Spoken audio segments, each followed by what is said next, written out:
Ya estás ahí en Lucas capítulo 11. La semana pasada lo que hicimos es estudiar los últimos versículos del capítulo 10 y es estas hermanas. Y hace rato cuando estaban allá afuera jugando era duelo de hermanas, ¿no? Hermanas contra hermanas. Pero aquí era hermana contra hermana, era Marta contra María. Las dos, una muy preocupada por cosas que hacer, Marta afanada, con muchos quehaceres, y María a los pies de Jesús. Y te acuerdas, Marta viene molesta y dice: Señor, ¿qué no te das cuenta? ¿Qué no te das cuenta que María no me ayuda y yo estoy aquí con tantos quehaceres? Y Jesús le dice, María está haciendo lo que tiene que hacer, que es pasar tiempo conmigo, que es sentarse a mis pies y escucharme. Jesús estaba en su casa y ahora antes, cuando Jesús estuvo en esta tierra, no podía estar en todos lados. Pero hoy su espíritu está en todos lados y tú tienes una Biblia y puedes sentarte y pasar tiempo con Él. Pero en ese entonces era solo un lapso de tiempo donde Jesús estaba en su casa. Entonces lo más importante era eso, estar con Él, pasar tiempo con Él. Y lo que nos enseñan Marta y María es eso: ocupar bien el tiempo, aprovechar bien el tiempo. Antes de empezar tus quehaceres, pasa un tiempo con Jesús sentado a sus pies, escuchándolo. Empieza tu día con su palabra. Empieza tu día antes de irte a la escuela. Dices: es que me paro a las 6 de la mañana. Bueno, párate 15 minutos antes y abre tu Biblia y dile: Señor, necesito escucharte antes de irme. Necesito tu palabra, necesito sentarme a tus pies aunque sea 15 minutos para vivir mi día así. Si dices: no puedo, bueno, hazlo en la noche. Antes de dormirte, abre tu Biblia, dile: Señor, quiero escucharte, no solo para terminar este día, sino para empezar mañana con eso, con tu palabra en mi mente, en mi corazón, sentado a tus pies. Pero tienes que poner eso como una prioridad en tu vida. Jesús quiere pasar tiempo contigo. El problema es que a veces creemos que estar demasiado ocupados para pasar tiempo con Él. Y eso es lo que vimos en el final del capítulo 10. Otro aspecto de pasar tiempo con Dios es la oración. Y es donde muchos tropezamos, donde muchos quedamos a deber. Si yo hiciera un cuestionario hoy a todos ustedes antes de salir y decirles: ¿cuánto tiempo oras en la semana? ¿Qué me dirías? ¿Cuánto tiempo oras en la semana? Dices: ¿qué es eso? Y este versículo y este capítulo, vamos a ver del versículo 1 al 13, lo que vamos a ver es qué orar y cómo orar. He escuchado a muchas personas que les pido orar y dicen: es que yo no sé orar. Y lo que pasa en este capítulo es que Jesús nos va a enseñar a orar. Y seguramente hasta conoces esta oración, es la más conocida de todas. Seguramente si vienes de la religión tradicional hasta te la sabes, como periquito. Pero vamos a ver qué podemos aprender de esto y sobre todo cuál es el fin de esto que Jesús quiere enseñarnos hoy. Entonces, capítulo 11, versículo 1, mira. Aconteció que estaba Jesús orando en un lugar y cuando terminó, uno de sus discípulos le dijo: Señor, enséñanos a orar. Ahora esto es muy interesante porque ellos habían visto a Jesús orar una y otra vez, era una práctica recurrente en Jesús. Pero de repente algo pasa en el capítulo 11, versículo 1, que uno ni siquiera nos dice quién. Uno se para y termina y espera que Jesús termine y le dice: Señor, enséñanos a orar. Algo que podemos ver en Jesús es que Él tenía comunión con el Padre, que todo el tiempo estaba orando. Ahora oramos al Padre en el nombre de Jesús y es esta nuestra manera de comunicarnos con Dios a través de Jesús, y oramos al Padre y Jesús oraba al Padre. Pero no solo era una costumbre de Jesús orar, sino que vamos a ver que era una verdadera necesidad tener comunión con el Padre. Él necesitaba estar cercano con Él.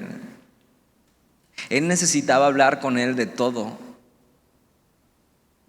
Y es que cuando tú amas a alguien, quieres pasar tiempo con Él, quieres contarle a esa persona todo lo que pasa en tu vida.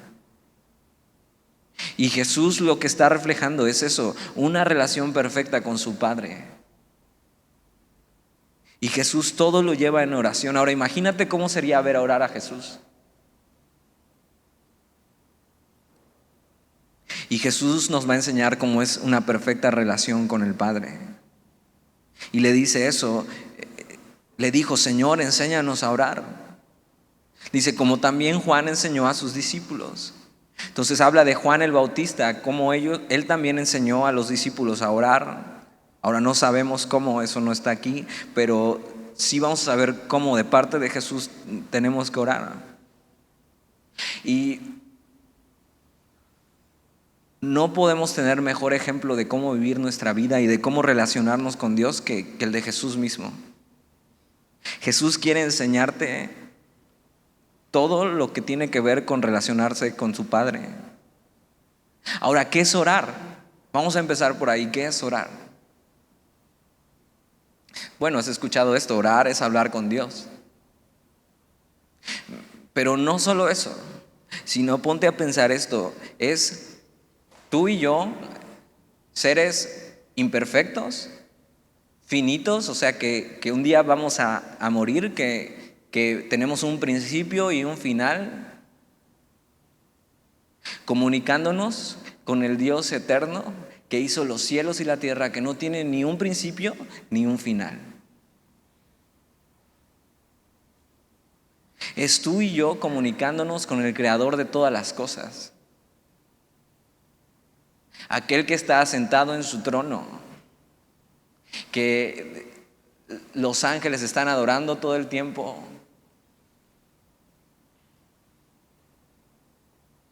aquel que todo lo sabe, que todo lo puede, aquel que te conoce perfectamente.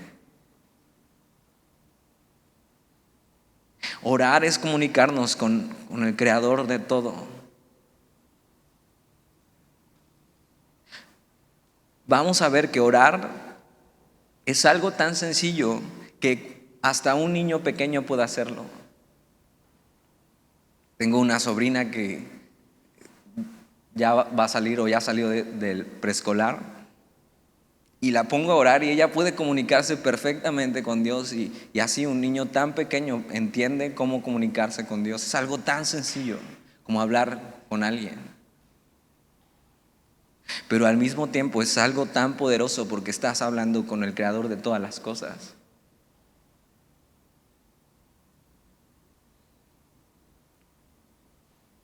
No solo ellos les dicen, vienen delante de Jesús y le dicen, pues yo no sé orar, Jesús, sino que le piden, enséñanos. Y a veces así es como debemos acercarnos a Jesús cuando no sabemos hacer las cosas. Jesús, enséñanos. Enséñame cómo ser un buen hijo. Enséñame cómo ser un hombre de verdad, una mujer de verdad. Jesús es el perfecto ejemplo en todas las cosas. Pero entonces vienen y se acercan a Él y dicen, enséñanos a orar, versículo 2. Y este es un modelo de oración. Lo que vamos a ver a partir del versículo 2 es el modelo de oración, pero no es un ritual ni un mantra que tienes que estar repitiendo. Y mira, seguramente lo has escuchado, versículo 2. Y les dijo, cuando oréis, decid, Padre nuestro, que estás en los cielos, santificado. Seguramente lo has escuchado así, hasta cantadito. Pero vamos a poner atención a lo que dice, palabra por palabra. Jesús les dice, y les dijo, cuando oréis, decid, Padre nuestro. Piensa un poco en esto. ¿Cómo nos acercamos delante de este Dios infinito? Y podemos atrevernos a decir, Padre nuestro. Cómo el Dios infinito se hace cercano a nosotros a través de Jesús. Y no solo eso, sino que se convierte en nuestro Padre. O sea, nos adopta, nos recibe. Y esto a mí me da mucha esperanza. Yo crecí la mayoría de mis años sin papá. Y tal vez tú estás en una situación igual, o tal vez tu papá no es tan cercano, o tal vez sientes que no tienes un buen papá.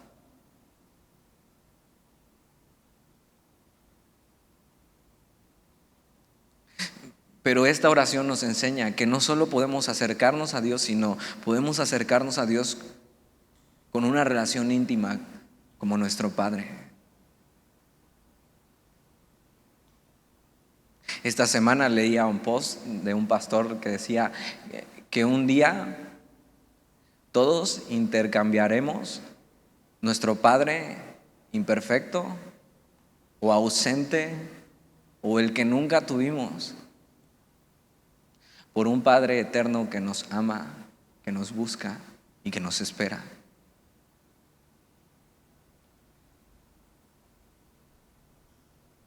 Y Jesús nos enseña cómo acercarnos a Dios y cómo orar a Él como un Padre.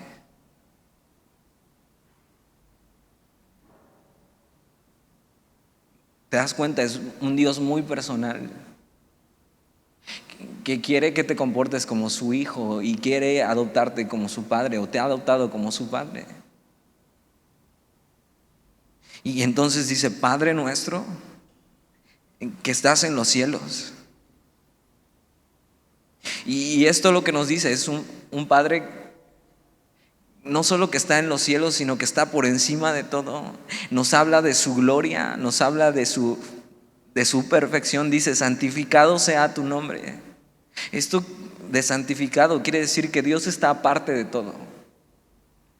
Santificado es esta palabra, separar o estar aparte. Dios está aparte de todo. Dios está aparte porque Dios no es creado, sino que está ahí con toda su santidad, muy diferente a nosotros, y aún así se acerca a nosotros como nuestro Padre. Esto refleja la gloria de Dios. Santificado sea tu nombre. O sea, tu nombre está aparte de todo, es diferente a todo, es mejor que todo. Dice, venga tu reino. Está diciendo, quiero que tu reino se establezca en mi vida. Quiero vivir bajo tus normas. Quiero vivir bajo tu reino. Y no solo eso, sino dice, hágase tu voluntad, como en el cielo. Y en el cielo lo que se hace es eso. Todo lo que está pasando en el cielo está trayendo gloria a Dios. Una buena pregunta es si todo lo que tú estás haciendo aquí en la tierra está trayendo gloria a Dios. Jesús dice, hágase tu voluntad como en el cielo, así también en la tierra. Con esto Jesús está diciendo, quiero hacer tu voluntad en la tierra. Quiero abrazar tu voluntad, quiero vivir de acuerdo a lo que tú quieres. Quiero vivir para traer gloria a tu nombre.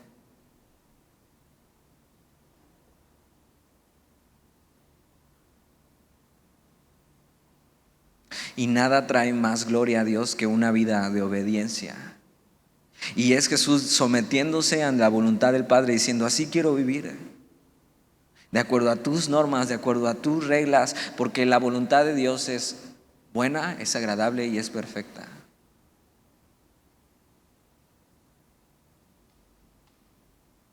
Entonces, Padre nuestro que estás en los cielos, santificado sea tu nombre, venga a tu reino, hágase tu voluntad como en el cielo, así también en la tierra. Y mira cómo puedes orar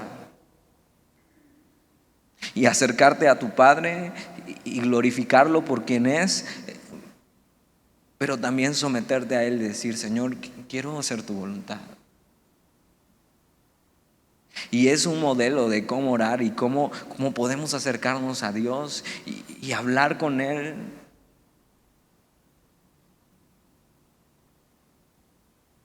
Ahora vamos a ver que la oración no es una herramienta para conseguir lo que queremos de Dios.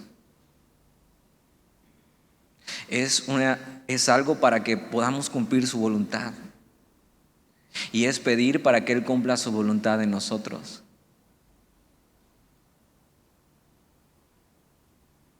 Es abrazar su voluntad aunque no entendamos, aunque no nos guste. Cuando Jesús está a punto de ir a la cruz, Jesús dice esto: Jesús sabe que va a morir, Jesús sabe que va a ser crucificado y dice: Señor, si quieres, que pase de mí esta copa.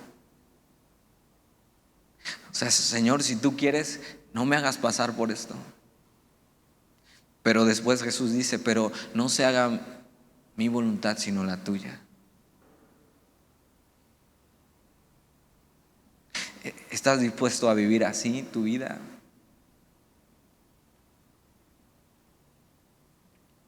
Versículo 3. El pan nuestro de cada día, dánoslo hoy. Y esto me gusta porque Dios sí está preocupado por nuestras necesidades cotidianas. A Dios sí le preocupa tus necesidades del día a día. Y esto lo que refleja es una dependencia total de Dios y una súplica. Pero ¿cuántas veces te has detenido a ver a Dios en las cosas cotidianas en tu vida? De repente vivimos y todos los días comes más de 3 veces al día. Y das eso como hecho, como un hecho. Pero ¿acaso alguna vez te has tomado un tiempo para pedir a Dios por esto o para dar gracias a Dios por eso? Porque todos los días tienes pan en tu mesa. Bueno, pan no, tortillas. Porque todos los días tienes algo que comer. ¿Y cómo podemos ver a Dios en lo cotidiano?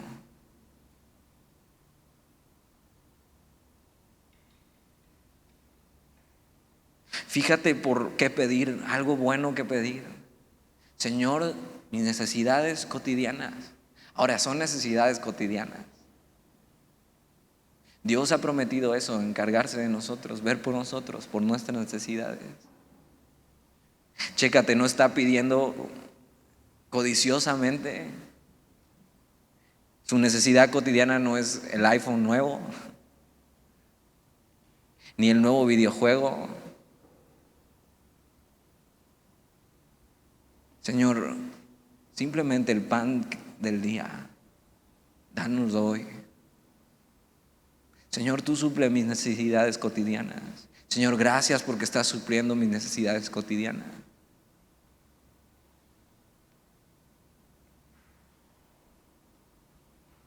Versículo 4. Y perdónanos nuestros pecados. Esta es otra necesidad. Jesús enseña esto, se acerca a Dios como un padre, lo adora, se somete a su voluntad, pide por sus necesidades cotidianas, pero también pide perdón. Ahora, Jesús no tiene de nada que arrepentirse, pero nos está enseñando porque nosotros sí. Tenemos la necesidad de ser perdonados todos los días. Juan escribe en sus cartas que el que dice que no ha pecado es mentiroso. Y le hace a él mentiroso y la verdad no está en él. Ahora, todos nosotros, si hemos recibido a Jesús, hemos sido perdonados de nuestros pecados pasados, presentes y futuros. Y ya no estamos en condenación, sino ahora tenemos vida delante de Él. Pero aún así, seguimos pecando. ¿Y por qué debemos seguir pidiendo perdón? ¿Nunca te has preguntado eso? Porque si Dios ya me perdonó, tengo que seguir pidiendo perdón. Y es que ya hemos sido salvos y perdonados, y eso es un hecho, pero seguimos pecando y necesitamos ser limpiados todos los días. Y que nada estorbe nuestra relación con el Padre. Algo más que incluir en nuestra oración es: Señor, perdónanos. No te acuestes sin haber pedido perdón a Dios, sin dejar que Él te limpie. Y dice eso: perdónanos nuestros pecados. Pero mira lo que dice: porque también nosotros perdonamos a todos los que nos deben. Ahora, una pregunta: ¿es eso real en nuestra vida? ¿Realmente perdonamos nosotros? Jesús está dando por hecho que nosotros, cuando nos acercamos a pedir perdón a Dios, nosotros también somos perdonadores. Y sabes, si Dios nos ha perdonado, nosotros también debemos ser perdonadores. Jesús lo da como un hecho. Perdónanos nuestros pecados, porque también nosotros perdonamos a todos los que nos deben. Y es que nosotros podemos perdonar porque hemos sido perdonados.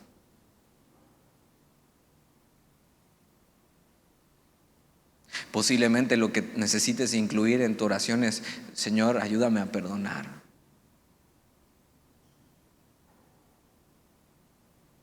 Y perdonar y soltar y poner eso así, es ya fuera de mi vista.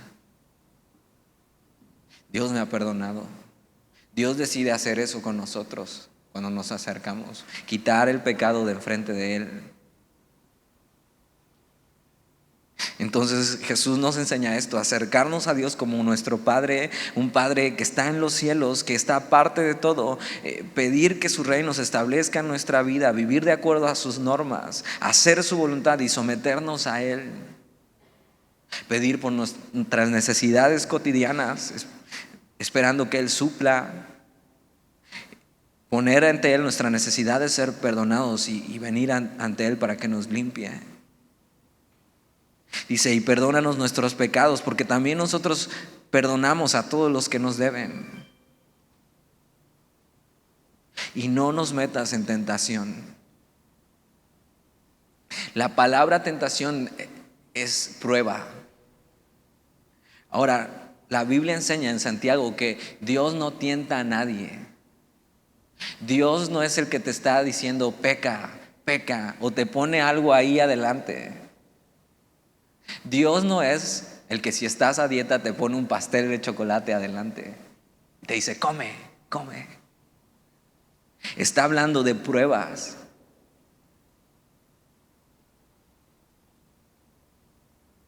Diversas pruebas. Ahora, 1 Corintios 10:13, si has estudiado Navegantes, sabes lo que dice: no os ha sobrevenido ninguna tentación, ninguna prueba que no sea humana. Pero fiel es Dios, que no os dejará ser tentados más de lo que podéis resistir, sino que dará también juntamente con la tentación la salida para que podáis soportar. Y lo que está orando es: Señor, no nos metas en una prueba que no podamos soportar. Líbranos de eso. Y sigue diciendo: y no nos metas en tentación, mas líbranos del mal. Señor, rescátanos. Entonces, otra vez vemos la oración de Jesús: acercarse a Dios como un Padre, reconocer que Él está aparte de todo y glorificar su nombre, pedir vivir bajo sus reglas, bajo su reino, someterse a su voluntad, pedir por nuestras necesidades cotidianas, pedir perdón por nuestros pecados, así como nosotros perdonamos, pedir que no nos dé pruebas que no podamos soportar y que nos libre del mal. Ahora, a esta oración de Jesús podríamos estudiarla y sacarle muchísimas cosas. Pero si este capítulo no te hace empezar a orar o orar más, entonces no tiene sentido estudiar más.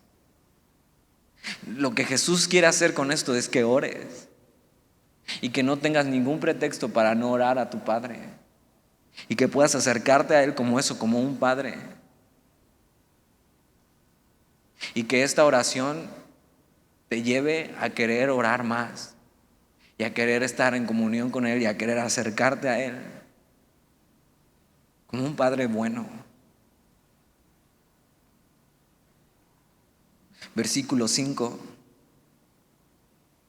Les dijo también: ¿quién de vosotros que tenga un amigo va a él a medianoche y le dice: amigo, préstame 3 panes?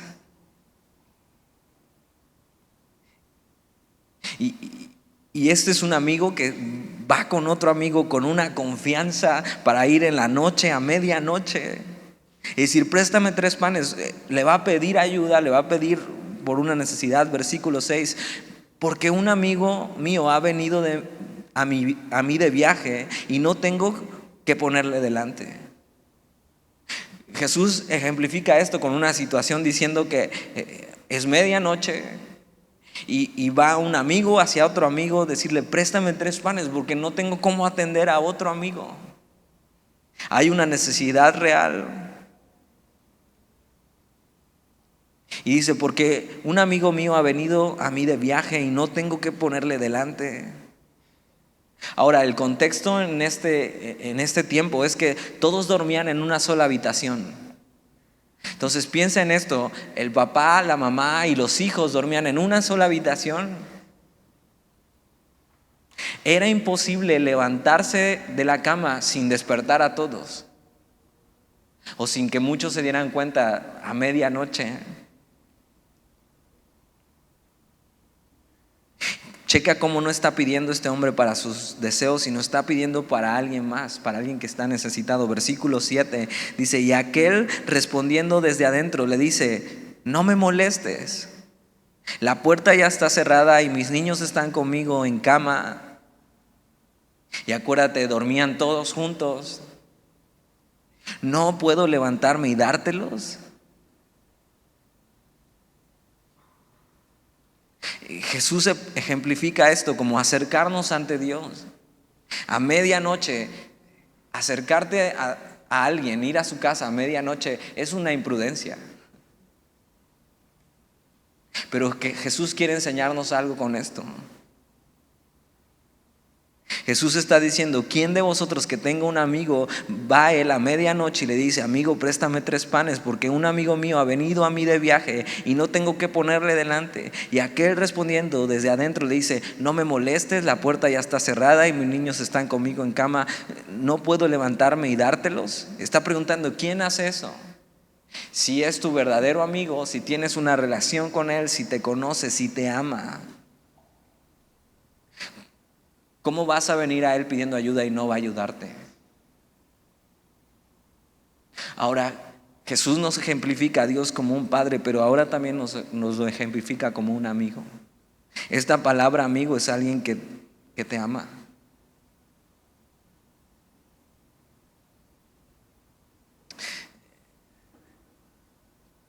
Tengo un amigo, o tenía un amigo, que crecimos juntos y tocábamos juntos antes. Él tocaba la batería, yo tocaba la guitarra. Y había noches que yo estaba en la sala y eran más de las 12 de la noche y de repente alguien se asomaba a mi ventana o a mi puerta y era este amigo y me dice: oye, te mandé mensaje que venía a ver si me podía quedar contigo. Le digo: no me mandaste mensaje. Ay, dice: se me olvidó entonces, pero aquí estoy, me puedo quedar contigo. Y era mi amigo. ¿Cómo le iba a decir que no? Y le iba a cerrar la puerta. Abría, lo pasaba, le preguntaba: ¿ya cenaste? Me dice: no. Le preparaba de cenar, lo atendía y le daba un lugar donde dormir, porque era mi amigo. ¿Cómo te vas a negar a ayudar a tu amigo? Jesús está ejemplificando con esto. No somos molestos para Dios. No somos molestos cuando nos acercamos a Él. Porque mira lo que dice el versículo 8. Dice, os digo que aunque no se levante a dárselos por ser su amigo, sin embargo, por su importunidad, se levantará y le dará todo lo que necesite. Dice, bueno, igual y no se levanta por ser su amigo, pero por ser inoportunos. Esta palabra quiere decir por ser fervientes o perseverantes, por atreverse a ir a medianoche a pedir ayuda. Aunque sea por eso, tu amigo te va a ayudar.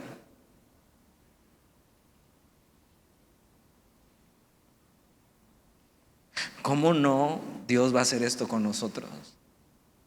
Esta oración ferviente quiere decir pedir algo persistentemente, ser atrevido o hasta desvergonzado para acercarse y pedir. Ahora, nuestra persistencia ante Dios no cambia su voluntad.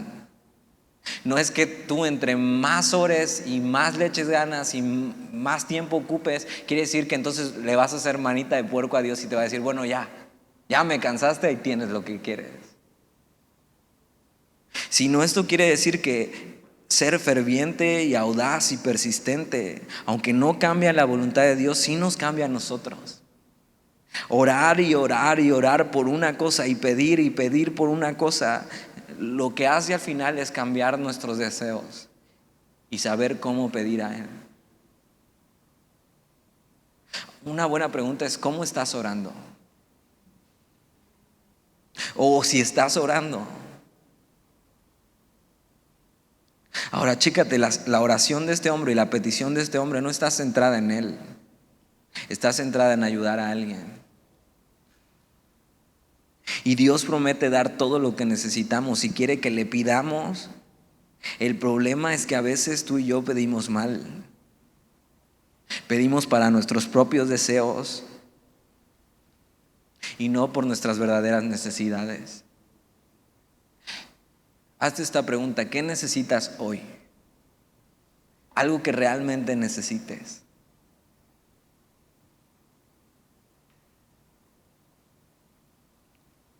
Piénsalo. ¿Qué necesitas hoy? Una necesidad en tu vida. ¿Verdad que no se te vino nada material a la mente? ¿Verdad que cuando hablamos de necesidad no solo nos involucra a nosotros, sino a alguien más?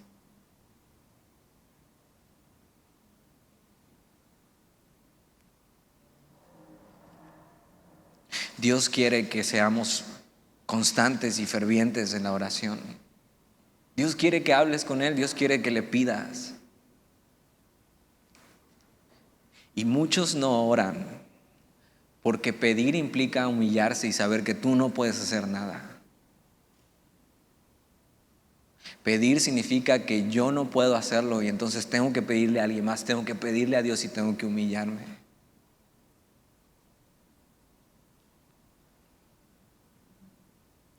Versículo 9, y mira lo que les dice Jesús.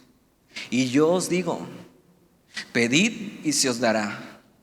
Buscad y hallaréis, llamad y se os abrirá. Todos estos verbos son verbos continuos. Y si estudiaste español o no, ahorita te explico. Un verbo continuo es algo que se hace constantemente. Esto quiere decir, vamos a leerlo así: yo os digo, pedid y seguid pidiendo. Buscad y seguid buscando. Llamad y seguir llamando. ¿Qué es eso que realmente necesitas? Que necesitas pedir fervientemente, pedir y seguir pidiendo, buscar y seguir buscando, llamar y seguir llamando. ¿O qué estás buscando? ¿O qué puerta estás tocando y a quién estás llamando? Jesús está diciendo, pide y se te dará lo que necesitas, busca y hallarás, llama y se te abrirá. Y sabes, Cuando realmente necesitamos algo, necesitamos venir ante nuestro Padre y pedir no hasta que Dios te lo dé, pedir hasta que tus anhelos se vuelvan los anhelos de Dios, hasta que tu corazón cambie, hasta que sepas cómo pedir, hasta que sepas lo que Él quiere darte. Y mientras estás orando y estás pidiendo, Dios va a estar cambiando tu corazón. Y si estás orando eso, Señor, que se haga tu voluntad y no la mía.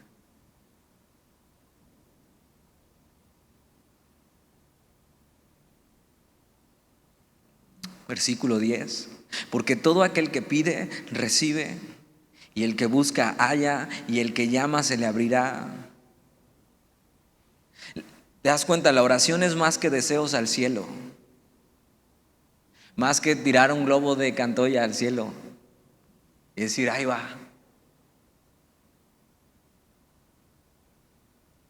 La oración es fervientemente, persistentemente hablar con Dios y pedir por nuestras necesidades hasta que nuestro corazón se alinee al del Padre, hasta que sepamos cómo pedir, hasta que sepamos qué pedirle, hasta que sepamos qué es lo que Él quiere para nosotros. Versículo 11 dice: ¿qué padre de vosotros, si su hijo le pide pan, le dará una piedra? Si tu papá hace eso, denúncialo con el DIF. Pero ¿qué padre hace eso? Chécate, está hablando de cosas necesarias para la vida. No voy a decir, bueno, yo le pedí a mi papá el iPhone nuevo y me dio una piedra. Está hablando de necesidades. ¿Qué padre de vosotros, si su hijo le pide pan, le dará una piedra? O si pescado, en lugar de pescado, le dará una serpiente. Fíjate cómo compara una necesidad con algo que hasta podría herirte.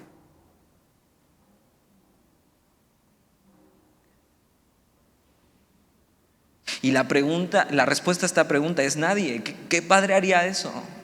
Ninguno. Versículo 12: o si le pide un huevo, le dará un escorpión. Dios nunca responderá a nuestras oraciones con algo malo o que nos haga daño. Los planes de Dios para ti son de bien. Todo lo que Dios tiene para ti te hace bien.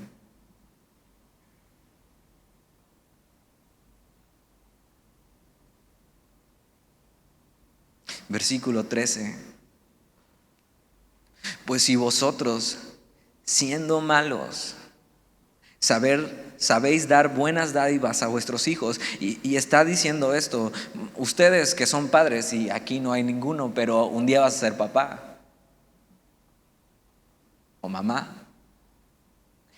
Y Jesús dice eso: si ustedes siendo malos,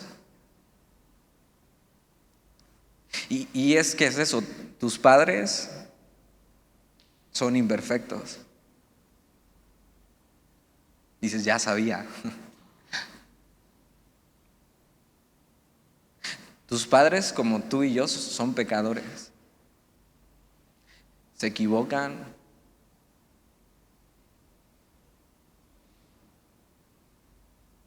Pero aún así, saben darnos lo que necesitamos. Y Dios dice eso: si vosotros, siendo malos, saben dar buenas dádivas, buenos dones, buenos regalos, buenas cosas a vuestros hijos. Y haz esta pregunta: ¿cuánto más vuestro Padre Celestial? Si tus papás, siendo imperfectos, quieren lo mejor para ti y saben darte buenas cosas, ¿cuánto más Dios, que te ama más que tus padres,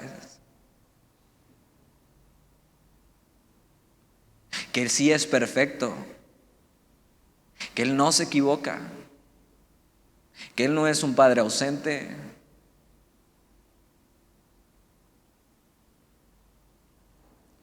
que Él jamás te ha hecho daño,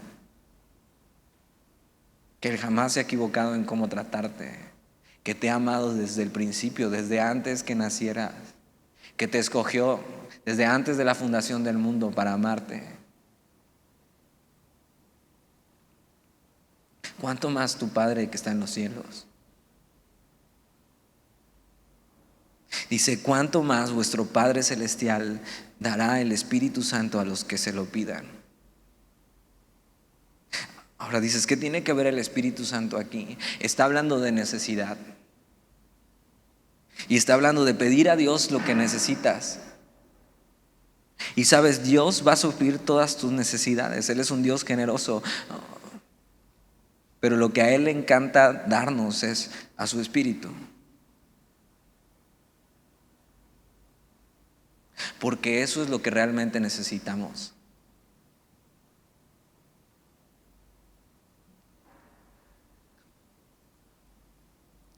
Lo que realmente necesitas, tu verdadera necesidad es espiritual. Es que seas lleno de su Espíritu. ¿Por qué no, en vez de pedirle cosas a Dios, le empiezas a pedir ser lleno de su Espíritu para vivir tu vida pleno, con gozo, honrando a Dios? Jesús comenta esto porque lo mejor que Dios ofrece para nosotros es su Espíritu.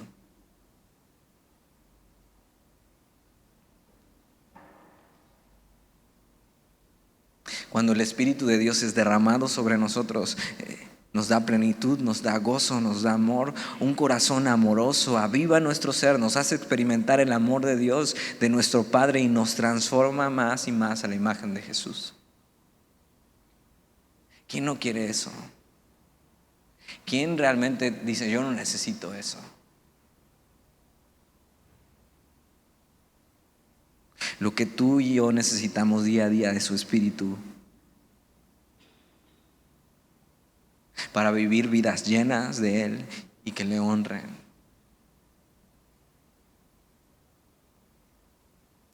¿Y por qué no hoy, así terminando esta reunión? Vamos a terminar esta reunión orando eso. Señor, yo sé que tú vas a suplir cada una de mis necesidades, pero lo que realmente necesito para cambiar mi corazón, que posiblemente sea alejado de ti, que no te está honrando, que no te está obedeciendo, que no está disfrutando, que no se siente pleno, que le hace falta gozo. ¿Por qué no mejor hoy me llenas de tu Espíritu?